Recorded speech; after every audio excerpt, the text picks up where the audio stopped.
una alegría ver que los estudiantes habéis entrado.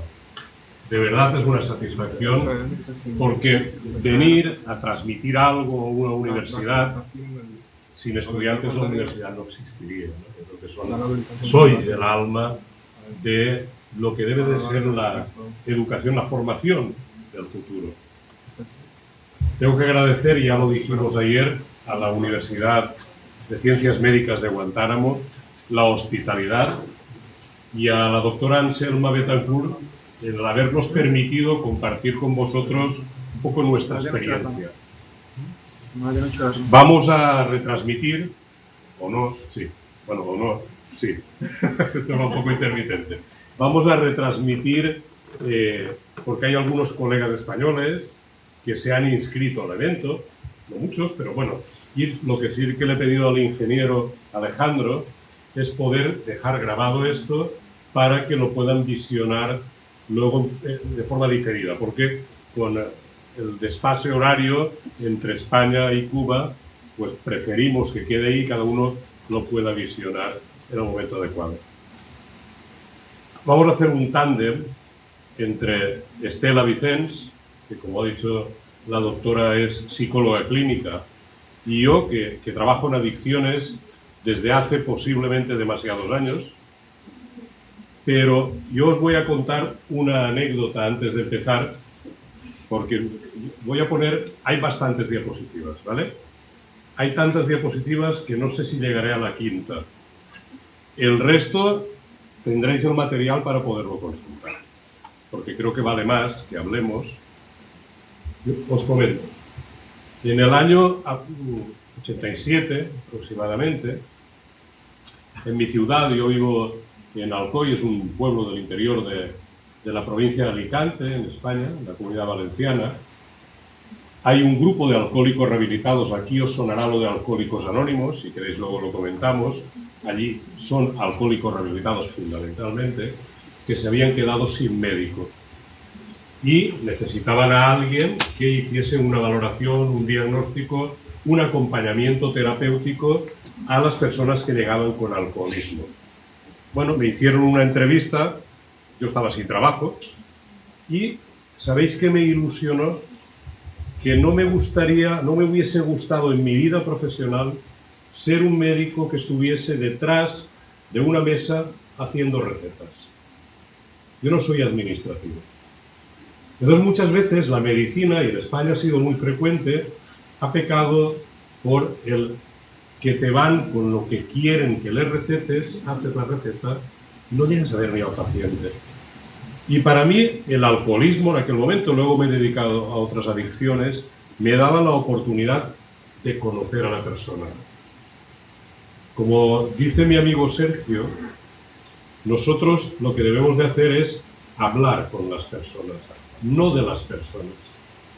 Y eso es importante. Si no estableces esta comunicación, esta relación, a mí el COVID me fastidió, porque no tenías ocasión de ver a la persona delante. Incluso llevar la mascarilla me fastidiaba, porque es muy importante en el trabajo que hacemos el lenguaje no verbal. La expresión de la cara, la sonrisa, quedaba oculta y no sabía realmente si lo que estabas haciendo pues tenía el traspasar esta motivación que comentaba ayer Carmen, el empatizar con el paciente, en el que él recogiese bien las ideas. Entonces aquello me daba la oportunidad de ver no solamente a una persona con una problemática muy amplia, sino también a sus familiares. Porque entendemos que abordar un trastorno por uso de sustancias, como se denomina ahora en el DSM-5, era abordar de forma integral a la persona y al ambiente. Siempre desde Soci Droga Alcohol, desde nuestra sociedad científica, hemos tenido este enfoque holístico, multidisciplinar, y para muestra un botón. Una psicóloga, una trabajadora social, socióloga, una enfermera, un periodista, un médico, porque entendemos que todos, en el tema de adicciones, somos necesarios e imprescindibles. Podría poner incluso más profesiones, educadores, pedagogos, monitores de tiempo libre, abogados, es decir, esto es tan amplio, ¿no? Lo primero que se plantea cuando tienes a una persona con un problema de alcohol delante es, y ahí me voy a ceñir, primero, ¿de qué estamos hablando? Hablar el trastorno por consumo de alcohol es hablar de una adicción, de una dependencia. Y aquí me detengo un momento. A lo mejor no es importante la cantidad que una persona beba. A lo mejor es más importante el efecto que está haciendo. Todos sabemos que el alcoholismo, las adicciones, pueden comportar una carga genética. Hemos visto alcohólicos, hijos de alcohólicos. Hay estudios hechos gemelares que dos hermanos separados, al final uno puede tener problemas o otro no, o los dos terminan teniendo problemas. Porque algo que nos olvidamos es que la expresión genética de lo que nosotros podemos transmitir como una enfermedad, como un trastorno en este caso, está siempre mediatizado también por el ambiente. Es decir, la epigenética, cómo nos relacionamos, qué educación recibimos, en qué familia estamos, también puede ser decisivo para que dos personas gemelas, en las mismas, todo lo que queráis, incluso bebiendo lo mismo, uno desarrolla un alcoholismo y el otro no. Porque sabéis que hay factores que te protegen cara a tener una adicción y otros factores que lo que hacen es ser casi determinantes para que al final puedas sufrir ese alcoholismo. Por lo tanto, cuando hablamos de alcoholismo, de trastorno por consumo de alcohol, estamos hablando efectivamente de una persona que al final desarrolla una necesidad de consumo por la sustancia. Hay factores metabólicos. Sabéis que hay algunos países de Asia, de China, que metabolizan el alcohol de forma distinta, tienen como una intolerancia y hay menos problemática de alcoholismo. Simplemente porque ese metabolismo de alcohol deshidrogenasa, acetaldehído, acetato, se interfiere y es como si tomasen una pastilla de disulfiram, que es uno de los tratamientos que utilizamos. Como si tomasen un antabús. Claro, si tú cuando bebes, en lugar de tener una reacción así relajante, euforizante, te encuentras mal, es mucho más difícil que desarrolles un alcoholismo. Estos son un poco todos los componentes que hay alrededor. Por eso entendemos que la etiopatogenia, la causa de enfermar, es biológica, es psicológica, porque también depende mucho del carácter de la persona, de la forma de comportarse, de la conducta, de la educación y también de la psicopatología que pueda tener y social, por lo que os decía, de lo determinante que puede ser el ambiente que tengas alrededor. Tened en cuenta una cosa, si hablásemos de epidemiología, y no voy a entrar, cada país tiene sus problemas, Cuba tiene un gran problema con el alcohol, España tiene un gran problema con el alcohol. Es la droga número uno, os diría que en todos los países occidentales. Es la droga número uno. Es la que más daño causa y es la droga más consumida. Al tiempo la más permitida también. Y la más difícil de trabajar a nivel... Porque la prevención no es ir a un cole y hacer una charla. Esto ya nos hablará Joana cuando le toque hablar de prevención. En prevención entran incluso medidas legislativas, medidas contra la publicidad. Pero hay un lobby alcoholero tan fuerte que luchar contra los intereses económicos, entre economía y salud, gana la economía, casi siempre, en casi todas las sustancias. Y si oímos lo que nos tiene que contar Sergio, cuando entramos incluso en el mercado ilegal de sustancias, en el narcotráfico, ¿a quién le importa la salud? A nadie, ¿no? Con lo cual, si hablamos de epidemiología, tened en cuenta una cosa. No importa el género, beben los hombres y beben las mujeres. No importa la condición o el estatus social, beben los muy pobres y beben los muy ricos. Los muy pobres tienen, pongo comillas, la desgracia a veces de no tener recursos para acceder a un tratamiento adecuado. Los muy ricos van a desintoxicarse a una clínica, a Washington, no se entera nadie, se limpian, vuelven a su país y al año siguiente seguimos igual, ¿eh? Y nosotros desde esto, en España tenemos muchos ejemplos muy notorios de gente que hace esta limpiado intermitente. No dejan de ser alcohólicos. Porque al final, cuando tú intentas que una persona trate su dependencia a una sustancia, lo que buscas es que mantenga una abstinencia a largo plazo.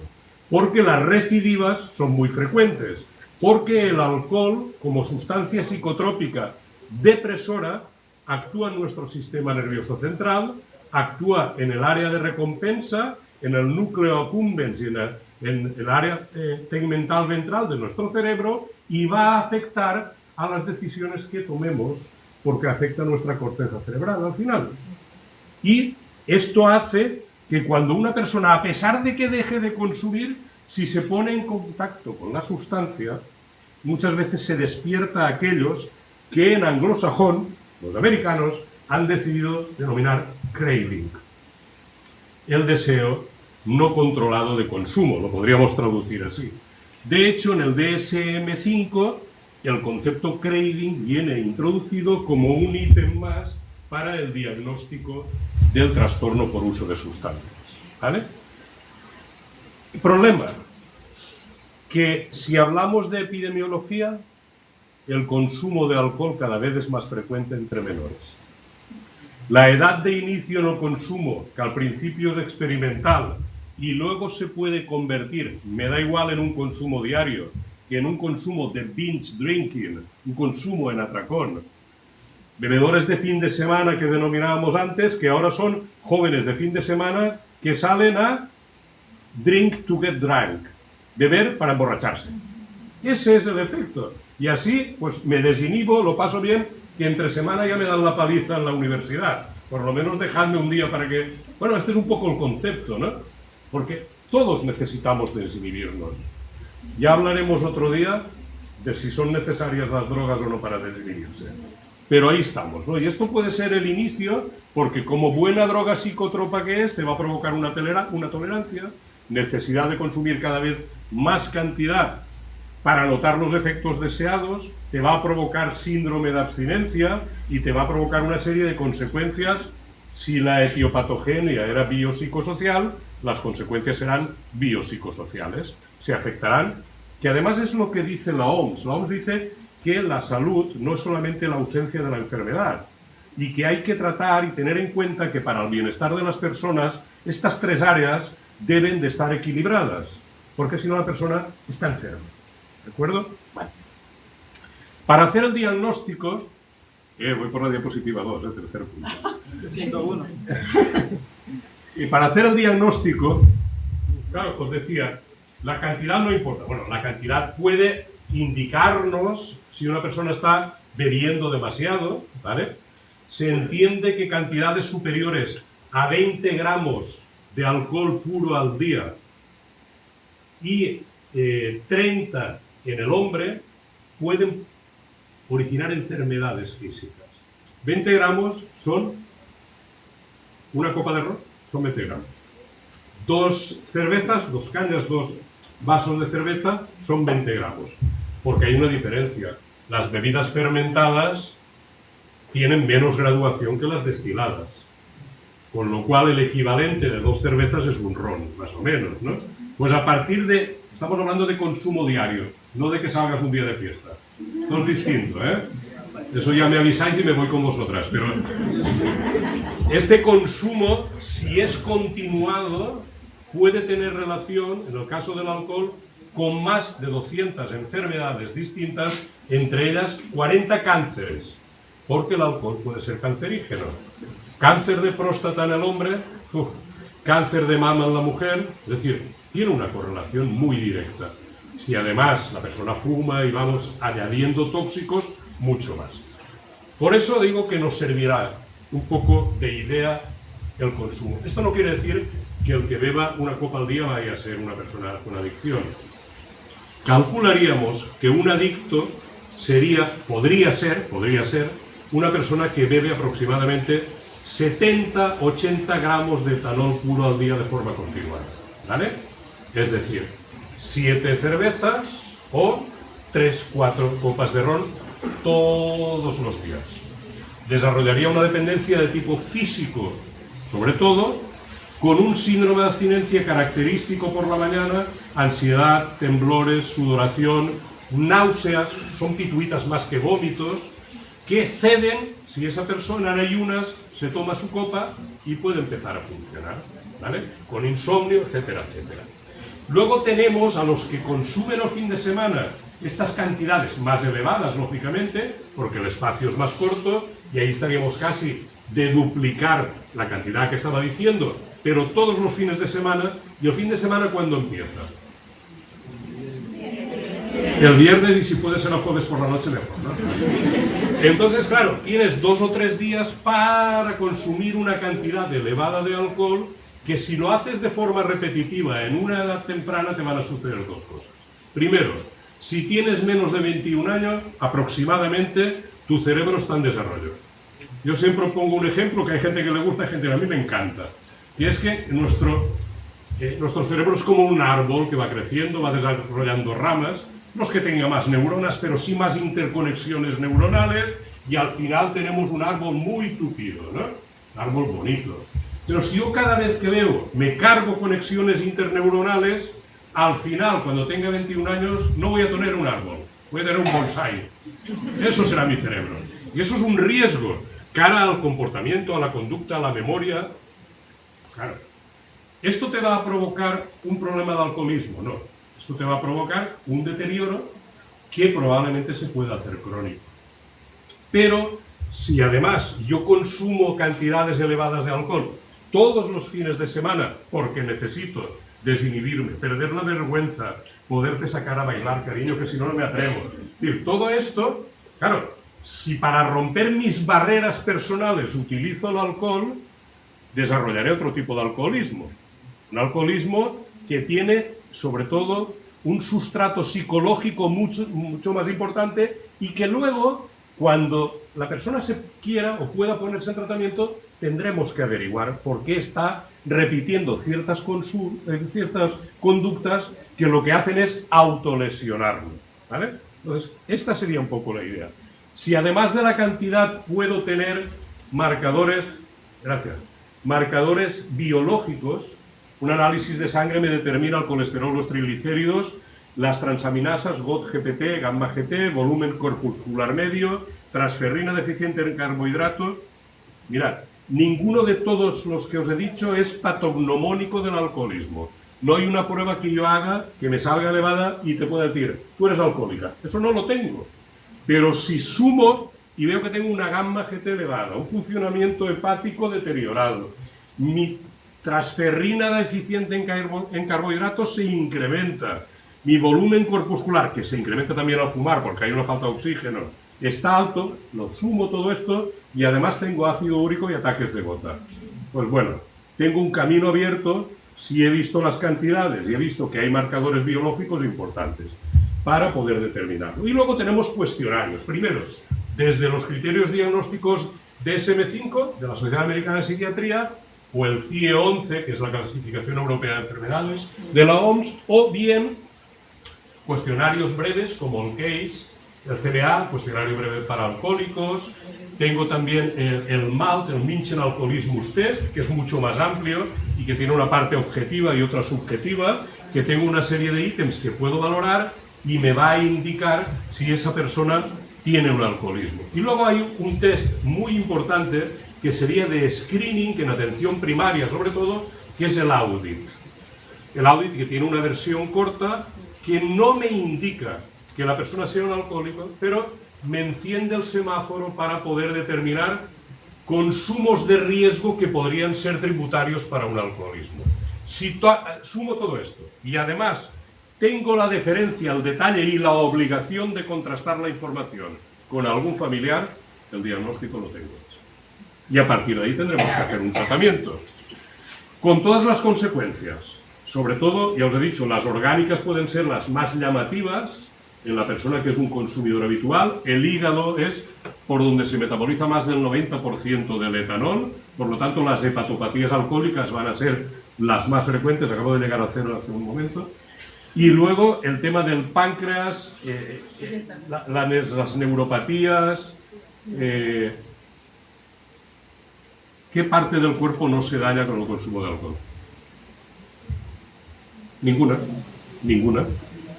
Yo siempre digo que para explicar lo que es la patogenia orgánica del alcohol necesitaría un tratado de medicina interna. Hay parte del cuerpo que no se puede dañar, ¿no?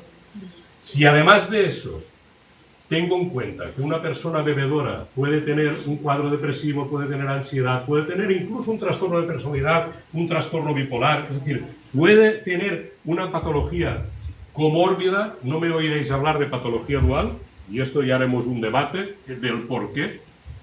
Para nosotros, y desde Sociología creemos que es mucho más adecuado hablar de comorbilidad psiquiátrica asociada al consumo de sustancias. Os digo, eso hay un porqué, pero eso lo discutiremos, bueno, lo dialogaremos, discutir no. Discussion en el sentido inglés de la palabra, pero discutir nunca. Bueno, toda esta patología psiquiátrica acompañante está presente. Pero también, como os decía, todo el deterioro social de la persona, con lo cual las consecuencias del alcohol pues, son de las más graves que pueden existir. Cuando llegamos a ese punto, tenemos un diagnóstico, tenemos a la persona delante, puedo hablar con ella, esta persona, yo empatizo, me cuenta cosas, acompañamos, que no confrontamos, motivamos, que no forzamos, nos ponemos al lado del paciente, que no encima, que siempre, a veces lo que hace, encima no se digo literal, por Dios, es que no puedo salir de casa. Yo a los padres, cuando vienen, que no puedes estar presionando a tu hijo. Yo utilizo este símil de ponerte encima del sentido de presionar tanto que lo hundes, ¿no? Tienes que acompañarlo. Tienes que respetar sus decisiones. Pero al mismo tiempo tienes que estar ahí para que cuando necesite tu ayuda, tú le puedas tender la mano, ¿no? Porque si no, lo que haces es generar en sentido contrario. Es decir, la respuesta del adolescente, sobre todo, es la contraria a la que tú buscas. Porque se siente acorralado, se siente vigilado y al final una persona joven dice, a mí no hago yo lo que quiero, ¿no? Bueno, llegados ahí, ya tenemos este diagnóstico, hacemos un tratamiento. Tenemos tratamientos farmacológicos. Mirad, casi todos los tratamientos de los trastornos adictivos, o casi todos los trastornos adictivos, no tienen un tratamiento específico. Decidme un fármaco para el tratamiento de la cocaína. No existe. Para el tratamiento del cannabis, no existe. Para el tabaco sí, tenemos tratamiento sustitutivo, tenemos ahora pues, la citisina, la vareniclina, que son fármacos agonistas, antagonistas parciales de los receptores nicotínicos. Para la heroína, pues tenemos agonistas y antagonistas, ¿no? Pero a veces lo que haces es una reducción de daño y un tratamiento en sí, que puedes trabajar luego. Para el alcohol siempre hemos tenido un fármaco, dos fármacos, el disulfiram, que es el antabús, que es un aversivo porque tiene el efecto que os comentaba antes con estos asiáticos, de que al interferir tiene más efecto el acetaldehído que se te acumula, que el acetaldehído, para que nos entendamos, es el que te provoca los síntomas negativos de la resaca. Date cuenta lo que es la pastilla y notar una resaca sin seguir bebiendo. Y además tiene un efecto muy claro, un efecto semáforo. Una vasodilatación periférica, te pones colorado, se acelera el corazón, etcétera, etcétera, ¿no? Y entonces, esto que se tiene que tomar al paciente de forma voluntaria, no se lo podemos dar a nadie a escondidas, porque cada uno tiene que saber la medicación que toma. Si no, te podrían denunciar, no sé si en todos los países, pero en algunos, en muchos, te podrían denunciar de estar envenenando, porque el paciente tiene que saber lo que toma, ¿vale? Y además es mucho más práctico a la hora de tener una respuesta terapéutica, ¿no? Porque si no se va a encontrar mal y va a pensar que tiene no sé qué o que... Entonces, bueno, y acompañar tutelado por un familiar, a ser posible. También es verdad que para el alcohol, con indicación en ficha técnica, tenemos los antagonistas opioides, ¿vale? Los agonistas opioides, ¿vale? Antagonistas, se lo he dicho bien. La naltrexona y el nalmefeno, ¿vale? Que son dos fármacos que actúan bloqueando receptores opioides y que por lo tanto cuando la persona bebe no encuentra esa satisfacción inicial de la bebida, no son aversivos, pero disminuyen el craving en cierta forma. Y otro fármaco que es el acamprosato, que no sé si está comercializado aquí. El acamprosato sí. Y todo lo demás son tratamientos coadyuvantes. Hay que tratar las enfermedades orgánicas o psiquiátricas que presente el paciente. ¿Podemos utilizar antidepresivos? Se utilizan. Que sepáis que, por ejemplo, los ISRS, los inhibidores selectivos de la recaptación de serotonina, no tienen evidencia científica. A lo mejor un antidepresivo dual, tipo venlafaxina, desvenlafaxina, duloxetina, tienen un efecto. Entonces, hay que ver también el paciente que tenemos delante, porque el que no tengan efecto sobre el tratamiento del alcoholismo no quiere decir que no puedan ser útiles para la depresión, y si mejoras la depresión, a lo mejor consigues que beba menos o que deje de beber, ¿no? Últimamente, ¿qué estamos utilizando? Fármacos eutimizantes, reguladores del estado de ánimo, que básicamente son los nuevos antiepilépticos. Se utilizaba hace muchos años el Tegretol, la carbamazepina, luego salió la oscarbazepina y ahora la eslicarbazepina. Y parece ser que estos fármacos tienen un efecto equilibrador del estado de ánimo, y cuando le preguntas al paciente qué tal, no notan el efecto como cuando utilizamos una benzodiazepina, pero sí que te dicen, no me apetece tanto beber. Pero es que me he ido un paso más allá, porque el primer paso, ¿cuál sería? Desintoxicar. Porque si la persona sigue bebiendo, lo que estamos haciendo lo tiramos. Para desintoxicar a veces hay que hacer un ingreso hospitalario, se tiene que valorar si tienen un síndrome de abstinencia. Tenemos el CIWA, que es un buen elemento, un buen test diagnóstico para valorar la gravedad del síndrome de abstinencia. Y sabéis, y esto yo creo que es importante que se sepa, el único síndrome de abstinencia a drogas que es mortal es el del alcohol. De ninguno más. Ni el de la heroína, ni el de... No, el del alcohol. Los opioides pueden matar por sobredosis, pero no por síndrome de abstinencia. Lo que pasa es que el síndrome de abstinencia, los opioides, es tan molesto que la persona va a consumir para no notarlo.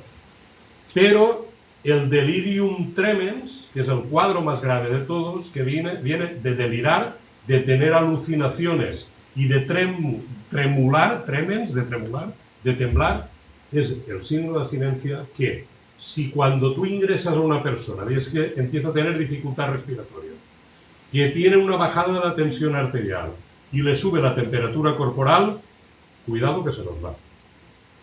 No es broma. Yo tengo alguna experiencia de ir a ver un paciente a un hospital, no poder hablar con él porque estaba en el síndrome de abstinencia, para intentar que cuando lo superase poderlo tratar. Al día siguiente voy y se había ahogado comiendo. No recordaba cómo se tragaba, se atragantó. Esto en un hospital no debería de pasar nunca, pero pasó. Se ahogó literalmente.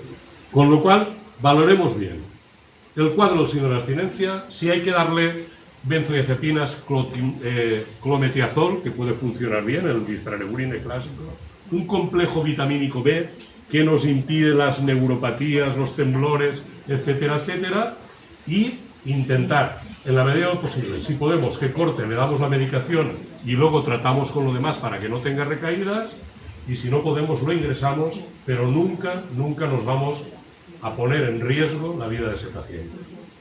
¿De acuerdo? Hay otra parte, yo me quedo ahí. He utilizado 2 diapositivas, te dije 5. Tenéis 110 diapositivas, ¿vale? Tenéis los test, lo tenéis todo ahí. Esto se queda aquí, la doctora Anselma lo tiene a buen recaudo, y a los profesores, estudiantes que les interese, lo podéis distribuir sin ningún problema. Hay otra parte. Si yo he diagnosticado, he desintoxicado, estoy dando un tratamiento para que no vuelva a recaer, ¿qué pasa con su cabeza? La tendremos que tratar, tendremos que dar esa visión psicológica del problema. Deberemos de pensar la estructura, la familia, las relaciones, el comportamiento. ¿Esto cómo lo hacemos? Y si una persona no quiere dejar de beber, ¿la atendemos? ¿No la atendemos? Igual Estela nos lo cuenta mejor. Muchas gracias.